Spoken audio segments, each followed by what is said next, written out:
সেনেগালিজরা 2 গোল Norway জালে দিয়েছিল, তবে নরওয়ে 3 গোল দিয়েছে। খুব স্বাভাবিকভাবেই সেখানে হাল্যান্ড তিনি জোড়া গোল করেছেন আবারও। আরও এক বিস্ট, যদিও তার দল কতদূর যাবে সেটা নিয়ে একটা তো সন্দেহ থেকেই যায় সবার, কারণ নরওয়ে দলটার নাম। তবে নরওয়ে এবার অন্যতম ফেভারিটও বলা হচ্ছে এবং তারা সেলিব্রেশন মুডে আছেন, ভাইকিং সেলিব্রেট করছেন বরাবরই এবং দুর্দান্ত ফুটবল খেলছে।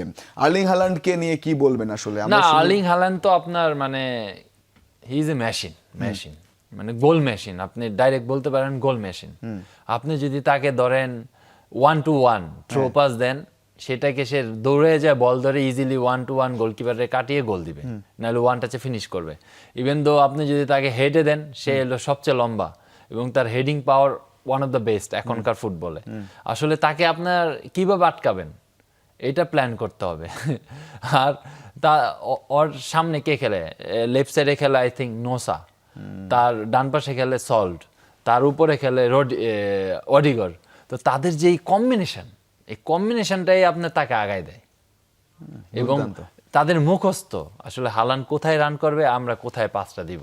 সো অ্যাজ এ টিম যদি উপরের দিকে যেতে পারে, হাল্যান্ডও এই গোল স্কোরারের দিক থেকে একদম দাবিদার। সুতরাং এবার একটা টাফ ফাইট হবে, সর্বোচ্চ গোল কার হবে।